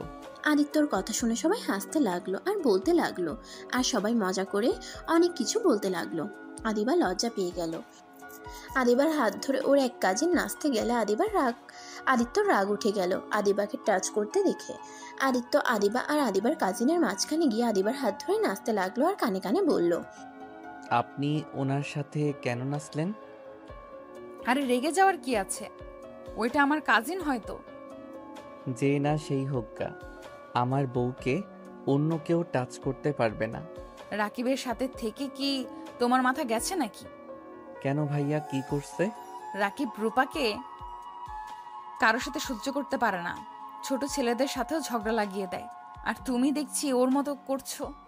আদিত্য আদিবার কথা শুনে রূপার দিকে তাকালো। রূপা অন্য ছেলেদের সাথে নাচছে। রাকিব নিচের দিকে তাকিয়ে বসে আছে আর চোখে তাকিয়ে দেখতে লাগলো। আদিত্যর মাথায় একটা বুদ্ধি আসলো। আদিবাকে ছেড়ে দিয়ে রূপার কাছে গিয়ে রূপার হাত ধরে ঘোরাতে ঘোরাতে রাকিবের উপরে ফেলে দিল। রাকিব সাথে সাথে ধরে ফেললো। রাকিব রূপাকে ধরলে আদিত্য রাকিব আর রূপাকে তুলে বলল, ভাবি, আপনার কাজ দেখে অবাক। আমার ভাইকে রেখে অন্য ছেলের সাথে নাচা, অন্য ছেলেদের কাছে গেলে ধাক্কা দিয়ে ফেলে দিব, তখন বুঝবেন মজা কেমন লাগে। আদিত্য কথাগুলো বলে রাকিবের হাতে দিয়ে আদিবার কাছে চলে গেল। আদিবাকে ওইখান থেকে দূরে সরিয়ে নিয়ে এসে বলল, এত মানুষের ভিড়ে যাওয়ার দরকার নাই, নাচতে নাচতে ঘেমে গেছো। আদিত্য টিস্যু নিয়ে এসে আদিবার মুখ গলা মুছে দিতে লাগলো। আদিবার আব্বুর চোখে পড়লে আদিবার আম্মুকে থামিয়ে দিয়ে ইশারা করলে দুজন খুশি হয়ে চলে গেল। আদিবা আদিত্যর দিকে তাকিয়ে বলল, চলো খাবার খেয়ে আসি, অনেক ক্ষুধা লাগছে। আচ্ছা চলো। আদিত্য আদিবা দুজন খাবার খেতে চলে গেল। আদিত্য আদিবাকে খাওয়াই দিতে লাগলো। এটা দেখে সবাই বলতে লাগলো, বাহ বাহ কি ভালোবাসা। রূপা কাছে এসে বসে পানি খেতে লাগলো আর বলল, আমার বান্ধবীকে এভাবে সারা জীবন ভালোবেসো, কখনো কষ্ট দিও না। চেষ্টা করব, বাট আপনি আমার ভাইয়াকে কষ্ট কেন দিচ্ছেন? ওর এটা পাওয়া উচিত তাই। নিজেকে নিচে নামিয়ে ভাইয়াকে শাস্তি দেওয়ার মানে কি? এইটা নোংরামি হচ্ছে। তুমি কি বলতে চাচ্ছ? আপনি আর অন্য ছেলেদের সাথে এভাবে নাচবেন না। আমি খেয়াল করছি, ওই যে কালো চশমা পরা ওই ছেলেটা আর ডানের দিকে একটা ছেলে আছে, ওরা দুইজন বাজেভাবে টাচ করছিল। ওরা আমাদের ফ্রেন্ড। ফ্রেন্ড বলে কি? আপনাকে ওইভাবে টাচ করবে নাকি? রূপা কথাটা বলে চলে গেল। আদিবা আদিত্যর দিকে তাকিয়ে বলল, তুমি ওদের বিষয়ে এত না গলাচ্ছ কেন? তুমি জানো রাকিব কি করছে? আমার প্রিয় মানুষ যদি এমন করত, আমি কবে ওর সাথে কথা তো দূর, ওর মুখও দেখতাম না। রূপা ভালোর জন্য এখনো রাকিবকে ভালোবেসে যাচ্ছে। আদিবার কথা শুনে আদিত্য ভীষণ খেলে আদিবা পানি দিলে আদিত্য পানি খেয়ে নিল। তারপর আদিবাকে খাওয়াই দাওয়া শেষ করে উঠে পড়লো টেবিল থেকে। আদিত্য রাহেলা বেগমকে খুঁজতে লাগলো। অনেকক্ষণ খোঁজাখুঁজির পর আদিত্য একটা রুমে রাহেলা বেগমকে কাঁদতে দেখলেন। আদিত্য কাঁধে হাত দিয়ে রাহেলা বেগম আবার কান্না করতে লাগলো। একটা ছবি বুকে জড়িয়ে আদিত্য বলল, আম্মু, আপনার কি হয়েছে? কার ছবি বুকে নিয়ে কান্না করেন? আদি তো দেখো, আমার ছেলের ছবি। আমার ছেলে নিশ্চয়ই এখানে এসেছিল। এই ছবিটাই আমার ছেলের ছোটবেলার। তার সাথে একটা ছোট মেয়ের ছবি দেখছি। মেয়েটাকে জানি না, কিন্তু এইটা আমার ছেলের ছবি। এই ছবিটা এখানে কিভাবে আসলো আমি বুঝতে পারছি না। আদিত্য চমকে গেল। আদিত্য রাহেলা বেগমের হাত থেকে ছবিটা দেখে পকেটে হাত দিয়ে দেখে পকেটে ছবিটা নাই। আদিত্য ঢোক গিলতে লাগলো। রাহেলা বেগম কান্নায় ভেঙে পড়তে লাগলো। রাহেলা বেগমের কান্না দেখে আদিত্যর চোখে পানি আসতে লাগলো। রাহেলা বেগমকে সান্ত্বনা দিতে দিতে বলল, আম্মু, কান্না করবেন না। আপনার ছেলে যেখানে আছে ভালোই আছে নিশ্চয়ই। আমার সন্তান আমার এত কাছে ছিল আর আমি তাকে পেয়েও হারিয়ে ফেললাম। আমি আমার সন্তানের কাছে যেতে চাই। আমার রাফি, আমার কলিজার টুকরাটাকে পাওয়ার একটা সুযোগ, সেটাও হারিয়ে গেল। আমি আমার সন্তানকে চাই, আমি আর পাচ্ছি না। রাহেলা বেগমের কান্না আর পাগলামি দেখে আদিত্য শক্ত করে জড়িয়ে ধরলে আদিত্যকে জড়িয়ে ধরে কান্না করতে লাগলো। আদিত্যর চোখ বেয়ে পানি ছড়তে লাগলো। আদিত্য গলাটা জড়িয়ে আসতে লাগলো। আদিত্য নিজেকে সামলিয়ে নিয়ে বলল, আম্মু, যদি আপনার ছেলে আপনার সামনে থাকতো তাহলে আপনি কি করতেন? আমার সন্তানকে আমি পেলে শক্ত করে জড়িয়ে ধরে খুব কাঁদতাম। আমার ছেলেকে আমি আর হারিয়ে যেতে দিতাম না। আমি এক নজর তাকে চোখের আড়াল হতে দিতাম না। আদিত্য, আমি কি আমার ছেলেকে কোনোদিনই পাবো না? আমার মৃত্যুর আগে আমি আমার ছেলেকে একবার দেখতে চাই। আগে তো কোনো খোঁজ পাইনি, এখন যখন একটা আশার আলো দেখলাম তখন অবশ্যই আমার ছেলেকে খুঁজে পাবো, তাই না? আচ্ছা আম্মু, আপনার ছেলে তো অনেক বড় হয়ে গেছে, এখন কিভাবে বুঝবেন আপনার ছেলে এইটাই? যে কেউ এসে তো বলতে পারে আমি সেই আপনার ছেলে। এমন আর একজন এসেছে। আমার ছেলের শরীরে চিহ্ন আছে, মাথার ভিতরে একটা গুটি আছে। আদিত্য দরজাটা লাগিয়ে দিল। রাহেলা বেগম অবাক হয়ে গেল। আদিত্যকে বলল, আদিত্য কি করছো আদিত্য? কোনো কথা না বলে শার্ট খুলে ফেললো। পিছনের দিকে ঘুরে দাঁড়ালে রাহেলা বেগম অবাক হয়ে যায়। আদিত্য বলল, আম্মু, চেনার কোনো কিছু দেখতে পারছেন? ওয়েট, মাথার ভিতরে কিছু দেখাই। আদিত্য চুলগুলো বিলি কেটে ও রাহেলা বেগমের পাশে বসে দেখালে রাহেলা বেগম আদিত্যকে শক্ত করে বুকের সাথে জড়িয়ে ধরে কান্না করতে করতে বলল, আমার কলিজার টুকরা। আর তুই রাফি, আগে কেন বলস নাই? এতদিন কোথায় ছিলি? আদিত্যর সারা মুখে চুমু দিতে লাগলো। আদিত্য ওর আম্মুকে জড়িয়ে ধরে কান্না করতে লাগলো আর বলতে লাগলো, কি বলতাম? আমি যদি আপনাদের বলতাম আমি আপনাদের সন্তান, তাহলে আপনারা কেউ বিশ্বাস করতেন না। আমার পালিত মা বাবা যখন মারা যায় তখন ওনারা আমার গলার হারে আপনাদের ছবি দেখিয়েছিল, কিন্তু আমি ওই হারটা বিক্রি করে দিয়েছিলাম। আমার পালিত বাবা মা মারা যাওয়ার আগে আমাকে সব কিছু বলে গেছে। কিভাবে আমাকে তারা চুরি করেছিল, আমাকে তারা বিক্রি করে দিতে গেছিল, কিন্তু তার স্ত্রী মানে আমার পালিত মা আমাকে বিক্রি করতে দেয় নাই। তার নাকি আমার প্রতি অনেক মায়া হয়েছিল। তাদের কোনো সন্তান ছিল না। আমার 10 বছর সময় আতিয়া জন্মগ্রহণ করে। আমি তখনও জানতাম না আমি তাদের সন্তান না। আমার 17 বছর সময় আমার পালিত বাবা মা আমাকে সব বলে দিয়েছিল আমি তাদের সন্তান না। আমার ছোটবেলার সব কিছু আমার কাছে দিয়েছিল। তারা দুইজন এনকাউন্টার হয়ে মারা যায়। তারপর থেকে আমি আমার ছোট বোন আতিয়াকে নিয়ে একা থাকতাম। ওর খাবার জন্য আমি চেনটা বিক্রি করে দিয়েছিলাম। এমনকি আমি একটা অন্যায় কাজও করেছি। তার পাপের শাস্তি হিসেবে আমার বোনকে পেতে হয়েছে। আদিত্য কথাগুলো বলে কান্না করতে লাগলো। কান্নায় ভেঙে পড়লে রাহেলা বেগম জড়িয়ে ধরে কান্না করতে করতে বলল, কান্না করিস না বাবা, এখানে তোর কোনো দোষ নাই। ওর চাচাতো ভাই তো জঘন্য কাজটাই করে মেরে ফেলছে, এখানে তোর কি দোষ? আদিত্য ওর আম্মুকে শক্ত করে জড়িয়ে ধরে কান্না করতে করতে বলল, আম্মু, আমিও একটা ভুল করছি। আম্মু, আমি যদি বলি আদিবার ধর্ষণকারী আর কেউ না, আমি নিজেই। আদিত্যর কথা শুনে রাহেলা বেগম আদিত্যকে ছেড়ে দিল। রাহেলা বেগম কান্না থামিয়ে বলল, মানে কি বলছি? আম্মু, আমি সেই ছেলেটা যে নিজের বোনের খাবারের জন্য ছিনতাই করতে গিয়ে তাকে ধর্ষণ করেছিল, যার শাস্তি আমার বোনটাকে পেতে হয়েছে। আদিত্যর কথা শুনে রাহেলা বেগম হতভম্ব হয়ে গেল। আদিত্য ওর আম্মুর পা জড়িয়ে ধরে বলল, আম্মু, আমি সেদিন জানি না কোন জ্ঞানে ছিলাম, আমি নিজের অজান্তে এমন ভুল করে ফেলি। সেই দিন পর থেকে আমি শান্তিতে ঘুমাতে পারি নাই। এই পাপের জন্য আমি ভিতরটা শেষ হয়ে যাচ্ছে। কুড়ে করে খাচ্ছে এই অপরাধটা, আমি সহ্য করতে পারছি না। আমি আদিবার সামনে যতবার বলতে গেছি আমি ভয়ে বলতে পারছি না। আম্মু, আমি ভুল শোধরানোর জন্য বিয়েও করলাম, কিন্তু তারপর নিজের ভিতরে অপরাধ বোধটা আমাকে শেষ করে দিচ্ছে। রাহেলা বেগম আদিত্যকে ধরে খাটে বসিয়ে দিয়ে বলল, চুপ, কাউকে কিছু বলবি না। এই কথা এখানে শেষ করে দে। এই কথা কোনোদিন কারো সামনে নিয়ে আসিস না। ওরা যদি জানতে পারে তাহলে ওরা তোকে মেরে ফেলবে। আমি তোকে আর হারাতে চাই না। এই কথা আর কাউকে বলবি না। ওদের কাছে কোনো প্রশ্ন নাই। ওই ছেলেটাই কেমন দেখতে, ছেলেটার কণ্ঠ কেমন সেটাও ভালো করে মনে নাই, তাই ওরা তোকে ধরতে পারে না। যখন ধরতে পারে নাই তখন একেবারে চুপ হয়ে যা। আম্মু, পাপ কখনোই চাপা থাকে না। ওইটা পরে দেখা যাবে। তুই আর কোনোদিন এই কথাগুলো মনের ভুলেও কাউকে বলবি না। আম্মু, আমি এভাবে থাকলে মারা যাব। এভাবে তিলে তিলে মরার থেকে সব সত্যি বলে যদি মৃত্যুর স্বাদ গ্রহণ করা খুব ভালো। চুপ কর তুই। আদিবাকে বিয়ে করছো, এখানে তুই ওকে ভালো রাখার চেষ্টা করবি। ওকে সম্পূর্ণ ভালোবাসা দিয়ে ওর মনে জায়গা করে নে। তারপর যখন তোর মনে হবে বলে দেওয়া উচিত তখন সব বলবি, তার আগে কখনো বলিস না। আদিত্য রাহেলা বেগমকে জড়িয়ে ধরে কান্না করতে লাগলো। রাহেলা বেগম আদিত্যের চোখ মুছে দিল। হঠাৎ করে বাথরুম থেকে দরজা খোলার শব্দ শুনে দুজনে ভয় পেয়ে গেল। দুজন ঘুরে তাকিয়ে দেখে সাইফুল চৌধুরী। রাহেলা বেগম দীর্ঘ নিঃশ্বাস ফেলল। সাইফুল চৌধুরী আদিত্যকে শক্ত করে জড়িয়ে ধরে ইমোশনাল হয়ে গেল।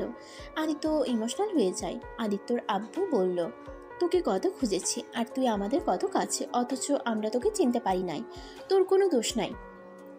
আর তুই আমাদের কত কাছে, অথচ আমরা তোকে চিনতে পারি নাই। তোর কোনো দোষ নাই। আজ যদি আমাদের সাথে থাকতে তাহলে কখনোই এমন ভুল হতো না। সব দোষ আমাদের। কেন যে তোকে সাবধানে রাখতে পারি নাই। সাইফুল চৌধুরীর কথা শুনে আদিত্য সাইফুল চৌধুরীর চোখের পানি মুছে দিয়ে বলল, আব্বু, আপনাদের কোনো দোষ নাই। ওনারা আমাদের চুরি করে নিয়ে গেছিল। সেখানে আপনাদের কি করার ছিল? আমার ভাগ্য খারাপ ছিল, তাই আমি সেই দিন কিডন্যাপ হয়েছিলাম। আর ভাগ্যক্রমে আবার আপনাদের সাথে দেখা হয়ে গেল। সাইফুল চৌধুরী আদিত্যর চোখের পানি মুছে বলে, চল সবাইকে বলবো আমার ছোট সন্তানকে আমি পেয়ে গেছি। সাইফুল চৌধুরীর কথা শুনে আদিত্য বলল, না আব্বু, এখন এসব কাউকে জানানোর দরকার নাই। আমি দেখতে চাই আদিবা আমাকে কতদিন সহ্য করতে পারে। আমি দেখতে চাই ওই আসলে কেমন মানুষ আর ওর বাবা মা বা কেমন মানুষ। আর হুট করে এইসব বলে কেউ বিশ্বাস করবে না। উল্টা আমাকে প্রতারক ভাববে। প্রতারক কেন ভাবে? তোর কাছে সব প্রমাণ আছে, আর আমরা তো জানি তুই আমাদের সন্তান। আগে না, আমি চাচ্ছি না কেউ আমার সম্পর্কে এখন জানুক। আপনারা তো জেনেছেন, এইটাই তো অনেক। অন্তত আর আমাকে নিয়ে টেনশন করবেন না। আদিত্য রাহেলা বেগম সাইফুল চৌধুরীকে বোঝাতে লাগলো। দুজন বুঝলে আদিত্য দরজা খুলে চলে গেল। রাকিব আদিত্যকে দেখে বলল, তোমার রূপা আপুকে দেখছো?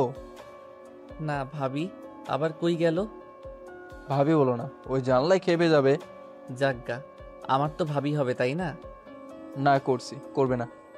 আচ্ছা চলো ভাইয়া, ওনাকে খুঁজি। আদিত্য রাকিব রূপাকে খুঁজতে লাগলো। অনেক জায়গায় খুঁজে কোথাও খুঁজে পেল না।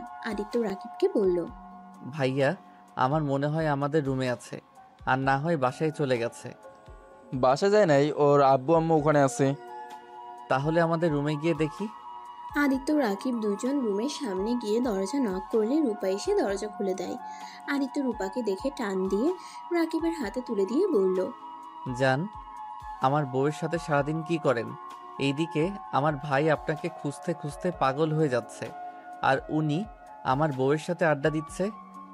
বদমাইশ ছেলে, আমাকে এভাবে টান দিলে কেন? আর একটু হলেই পড়ে যাইতাম। পড়ে গেলে কি হইতো? একটু ব্যথা পাইতেন।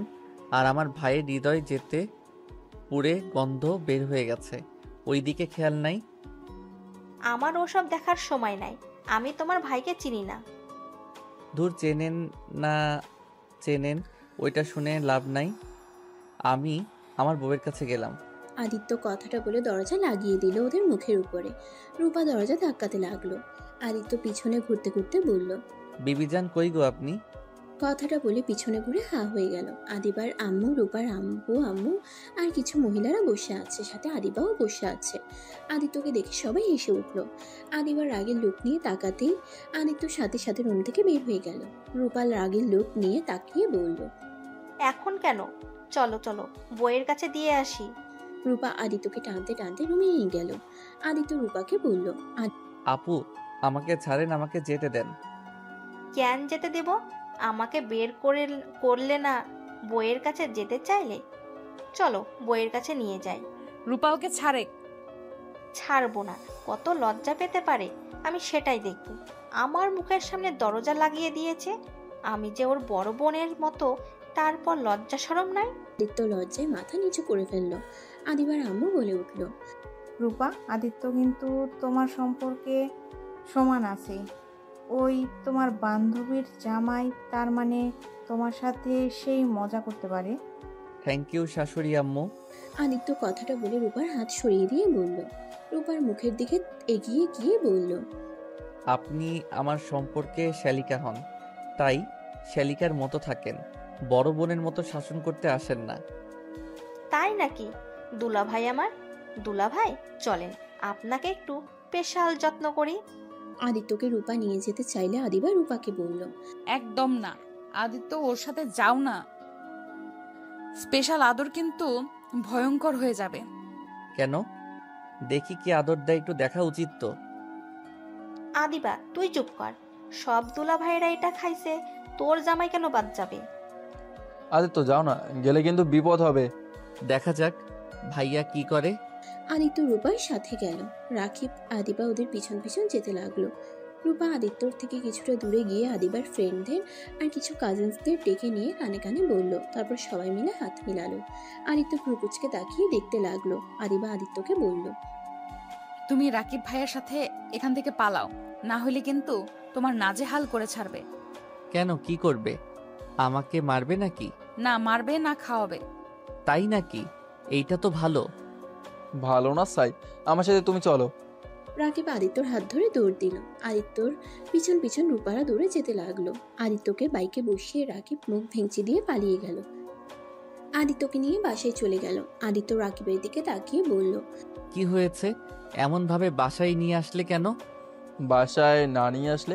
মরিচের মিষ্টি, মরিচের গুঁড়ার শরবত, যত ঝালের খাবার আছে তার থেকে ডবল মরিচের গুঁড়া দিয়ে খাওয়া হতো। এর আগে আমার এক ফ্রেন্ড জামাই হসপিটালে ভর্তি ছিল, 5 জন ছিল। একদিন পর হসপিটাল থেকে নিয়ে আসা হয়েছিল। ওই 6 জন ওদের দেখলে ভয়ে কাঁপে। রাকিবের কথা শুনে আদিত্য হাসতে লাগলো। রাকিব ভ্রুকুচকে তাকিয়ে বলল, রে হাসো কে? ওনারা এত দুষ্টু, আমাকে ঝাল খাওয়াবে। আমি ঝাল অনেক খেতে পারি, আমার ওইসব কিছু হতো না। মরিচ ডলে ভাত খাওয়ার অভ্যাস আছে আমার। কত সাল খাইতে পারো, তার থেকে ডবল খাওয়াবে। ওই সব রাখো, যাও রুমে যাও। আমাকে কল দিয়ে বলে দেবো আমরা বাসায় চলে এসেছি। রাকিব কথাটা বলে চলে যেতে নিবে, তখনই আদিত্য রাকিবকে বলল, ভাইয়া, তোমার বাইকের চাবিটা দিবে? তুমি কি গাড়ি চালাতে পারো? হুম, ফ্রেন্ডদের বাইক চালিয়ে শিখেছিলাম। আচ্ছা এনো। রাকিব আদিত্যকে চাবিটা ঢিল দিয়ে দিলে আদিত্য ক্যাচ করে ধরে চলে গেল। বাইক নিয়ে সোজা গ্রামে চলে গেল। গ্রামে গিয়ে ওর বোনের কবরের সামনে গিয়ে বসে কান্না করতে করতে বলল, বুনু, তোমাকে অনেক মনে পড়ছে, আমার খুব কষ্ট হচ্ছে। বুনু গো, বুনু, ওই বুনু উঠো না, তোমার মুখ থেকে ভাইয়া ডাক শুনতে ইচ্ছে করছে। ওই বুনু, উঠো না। আদিত্য কথাগুলো বলে কান্না করতে লাগলো। আদিত্য কবরটা জড়িয়ে ধরে কান্নায় ভেঙে পড়ল। কবরের পাশ দিয়ে মানুষগুলো যাচ্ছিল আর সবাই অবাক হয়ে যাচ্ছিল। আদিত্য অনেকক্ষণ ধরে কান্না করে কবর জড়িয়ে কখন যেন অজ্ঞান হয়ে যায়। আদিত্য জ্ঞান ফিরলে দেখতে পারে চারিদিকে অন্ধকার হয়ে গেছে। আদিত্য কবর থেকে উঠে পড়ল। কবর থেকে বের হয়ে সোনার দোকানে চলে গেল। গিয়ে আদিত্য দোকানদারের সাথে কথা বলে ঢাকার উদ্দেশ্যে বের হয়ে গেল। ঢাকায় যেতে যেতে রাত 12টা বেজে গেল। বাসার ভিতরে ঢুকে বাইক গ্যারেজে রেখে বাসার সদর দরজা নক করলো। কলিং বেল বাজাতেই দরজা খুলে গেল। আদিত্য সদর দরজাটা লাগিয়ে দিয়ে নিজের রুমে চলে গেল। রুমে গিয়ে লাইটটা জ্বালাতে দেখে আদিবা বিছানায় শুয়ে আছে। আদিত্য আলমারি থেকে শার্ট প্যান্ট বের করে লাইট অফ করে ওয়াশরুমে চলে গেল। গোসল করে বের হয়ে আদিবার পাশে শুয়ে পড়ল। সকালে ঘুম ভাঙলেই দেখে আদিবার রাগী লুক নিয়ে তাকিয়ে আছে। আদিত্য উঠে আতশোয়া হয়ে বসে বলল, কি হয়েছে? এভাবে রাগী লোক নিয়ে তাকিয়ে আছো কেন? গতকাল সারা দিন কোথায় ছিলে? তুমি জানো এখানে কি হয়ে গেছে? না, কি হয়েছে? রাকিব কতটা রেগে গিয়েছিল। রাকিবের ধারণা তোমাকে ওই বাইক দিয়েছে, তুমি বাইক নিয়ে পালিয়ে গেছো আর নাকি ফিরবে না। তোমাকে বিশ্বাস করা ওর ভুল হয়েছে। কি? ভাইয়া এইসব বলছে? হ্যাঁ, আর রাগ হওয়ার কথা ফোন বন্ধ করে রেখেছিলে কেন? তোমার তো কোনো খোঁজ খবর ছিল না। এখানে রাকিবের দোষ কি হবে? তাই বলে ভাইয়া আমাকে সন্দেহ করতে পারলো? পারছে। তুমি ওকে বাইকের চাবি দিয়ে আসো। তোমার বাইক দরকার হইলে আমাকে বলতে পারতে, আমি তোমাকে বাইক কিনে দিতাম। এইভাবে ওর বাইক নিয়ে উধাও হওয়ার কি আছে? আম্মু আব্বু কিছু বলে নাই? আঙ্কেল আন্টি তো বলছে তুমি পালাও নাই, তুমি নিশ্চয়ই কোনো কাজে গেছো। তুমি ফিরে আসবে। রাকিব ওর আব্বু আম্মুকে তোমার উপরে এত কনফিডেন্স দেখে আরো রেগে গেছিল। ও আচ্ছা। তা তুমি কোথায় গেছিলে? কেন ফোন ধরো নাই? তোমার কি জ্ঞান বুদ্ধি নাই? একজন যে তোমাকে থাকতে দিল, নিজের ছোট ভাইয়ের মতো ভালোবাসলো, তার ফোন না ধরে ফোন বন্ধ করে রাখার মানে কি? ওই কতটা কষ্ট পেয়েছে তোমার ধারণা আছে? ও আচ্ছা। আদিত্য খাট থেকে উঠে ওয়াশরুমে গিয়ে ফ্রেশ হয়ে নিল। তারপর ওর কাগজপত্র তুলে নিল ব্যাগে। তারপর ব্যাগটা কাঁধে নিয়ে বাইকের চাবি হাতে নিয়ে রুম থেকে বের হতে যাবে। কি ব্যাপার? এইসব নিয়ে কোথায় যাচ্ছ? গ্রামে চলে যাব। মানে? কিছু না। আদিত্য সিঁড়ি ভেঙে নিচে গিয়ে দেখে সবাই বসে আছে। আদিবার আম্মু আব্বু রাকিব রাহেলা বেগম সাইফুল চৌধুরী বসে আছে। আদিত্যকে দেখে রাহেলা বেগম বলল, ওই তো আদিত্য। কিরে আদিত্য, কোথায় চলে গেছিলি? ফোন কি হয়েছে তোর? আদিত্য রাকিবের হাতে চাবিটা তুলে দিয়ে বলল, গ্রামের বাড়িতে গেছিলাম, ফোনটা চার্জ নেই আর ফোনের কথা মনেও ছিল না। আদিত্য ওর পকেট থেকে ফোন বের করে রাকিবের হাতে দিয়ে বলল, ভাইয়া, টাকার জন্য একটা সময় চিন্তাই করছি, মন না চাইলেও এই জঘন্য কাজটা করতে হয়েছে। কারণ আমার না ছিল আমার বাবা মা।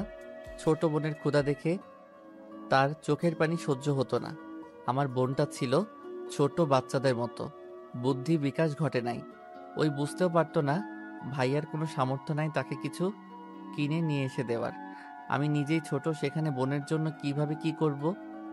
বোন যখন আমাকে জড়িয়ে ধরে কান্না করে বলতো, ভাইয়া আমার অনেক ক্ষুধা লাগছে, আমাকে কিছু খেতে দাও, আমি আর সহ্য করতে পারছি না।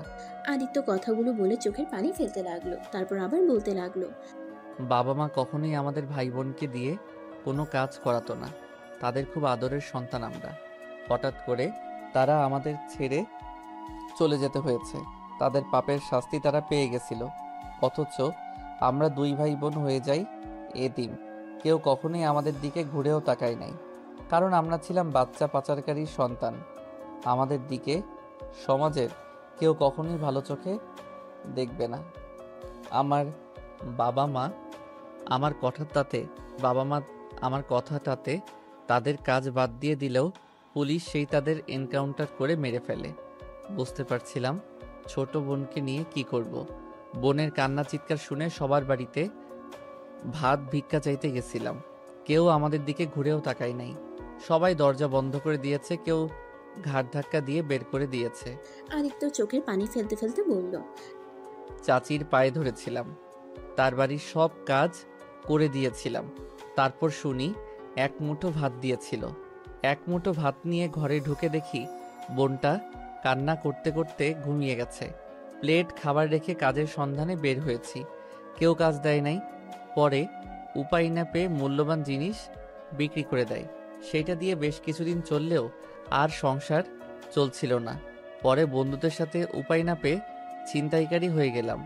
ছিনতাইকারী করে নিজের পড়াশোনা আর বোনের খাবার জোগাড় করতাম। ভাইয়া, এখন আর আমার কেউ নাই যে তোমার বাইক নিয়ে আমার পালিয়ে যেতে হবে। আমি ভাবতে পারি নাই তোমার মনে এমন একটা প্রশ্ন আসবে। ভাইয়া, আমাকে তুমি অনেক ভালোবাসা দিয়েছ, আমাকে তোমার বাড়িতে থাকতে দিয়েছ, এতে তোমার কাছে কৃতজ্ঞতা স্বীকার করছি। আদিত্যর কথা শেষ হইলে রাহেলা বেগম আদিত্যকে পিছন থেকে জড়িয়ে ধরে কান্না করতে লাগলো। সবার চোখে পানি চলে এসেছে। রাকিব আদিত্যকে কিছু বলতে যাবে, সাথে সাথে রাহেলা বেগম বলল, তুই জীবনে এত কষ্ট করছস, আমার দম বন্ধ হয়ে যাচ্ছে। আমার আদরের সন্তান, আমার কলিজার টুকরা জীবনে এত কষ্ট করেছে, আর আমি কিনা রাজার হালে জীবন পার করছি। আর সেখানে আমার সন্তান এক মুঠো ভাতের জন্য এত কিছু করেছে। বাবা, আমাকে ক্ষমা করে দিস। সেই দিন কেন আমি পার্কে গেছিলাম?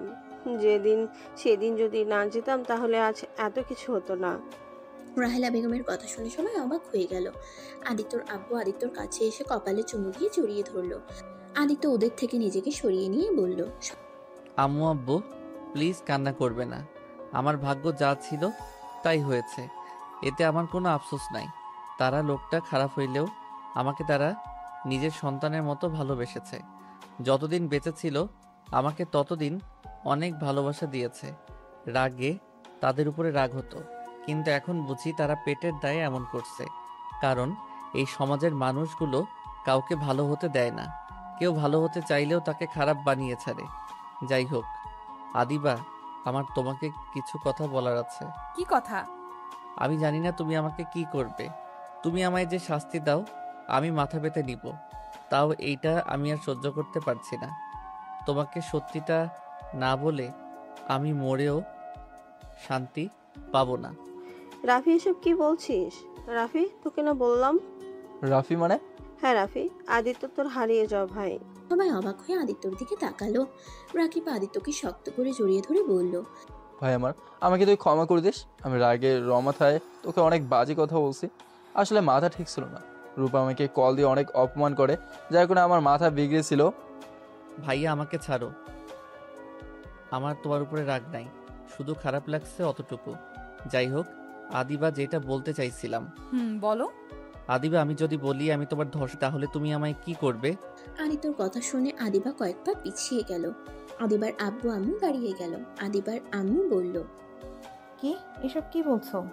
ঠিক বলছি, আমি সেই ছেলে। আর এই যে তোমার গলার চেন। আদিত্যর হাতে চেনটা দেখে আদিবার যেন হাত পা কাঁপতে লাগলো। আদিবার মাথায় যেন আকাশ ভেঙে পড়লো। আদিবা কাঁপা কাঁপা কণ্ঠে বলল, কেন করলে আমার সাথে এমন? সেদিন তো তোমার হাত জোর করে বলেছিলাম আমায় ছেড়ে দাও, যত টাকা লাগে আমি তোমায় দিব। তারপরও তো তুমি আমায় ছাড়ো নাই। আদিত্য, তুমি আমার সাথে এমন কেন করলে? আদিবা আস্তে আস্তে কথাগুলো বলে লাস্টে চিৎকার করে বলল। আদিত্য ভয়ে কেঁপে উঠল। আদিত্য আদিবার পা জড়িয়ে ধরে বলল, আমাকে ক্ষমা করে দাও। আমি সেদিন কিভাবে কি করে ফেলছি আমি নিজেও জানি না। আমি তোমার সাথে অন্যায় করার পর আমি একটা দিনও শান্তিতে ঘুমাতে পারি নাই। আদিবা, আমাকে প্লিজ ক্ষমা করে দাও, আর না হয় আমাকে শাস্তি দাও। তুমি যা শাস্তি দিবে আমি তাই মাথা পেতে নিব। আদিবা রেগে গিয়ে আদিত্যকে লাথি দিয়ে ফেলে দিয়ে বলল, তোর কোনো ধারণা আছে তোর জন্য আমাকে কত কি সহ্য করতে হয়েছে? তোর সামান্য ভুলের জন্য আমার লাইফটাই জাহান্নাম হয়ে গেছিল। আবার আমাকে ধর্ষে আমাকে বিয়ে করে নিজের পাপ কমাতে চাইছো নাকি? আদিবা ওর ফোন বের করে পুলিশকে কল করতে গেলে রাকিব রাহেলা বেগম আদিবাকে বুঝাতে গেলে আদিত্য ওদের থামিয়ে দিয়ে বলল, আম্মু ভাইয়া থামো, আমি অন্যায় করছি, আমার এটার শাস্তি পেতে হবে। আদিবা দেখো, আমার ভাই তোমার সাথে অন্যায় করছে। আমার ভাই যদি খারাপ হতো তাহলে তোমাকে কখনোই সব সত্যি বলতো না।